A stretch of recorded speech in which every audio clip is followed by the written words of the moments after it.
సిద్ధపరుస్తున్నట్టుగా స్తోత్రం చేయంగా.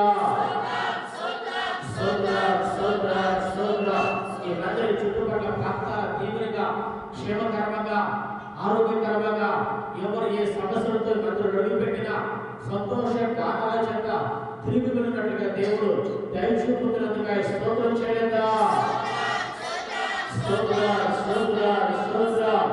ఈ మందిరం ద్వారా ఒక గొప్ప సంఘం ప్రభురాకి సిద్ధపరచుతున్నందుకై స్తోత్రం చేయంగా.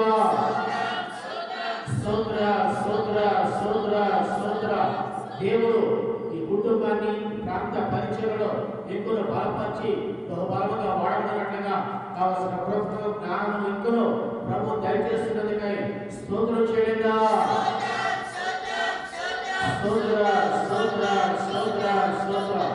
బైబిల్ మాట చదువుకొని దేవునికి ప్రతిష్ట చేసుకుని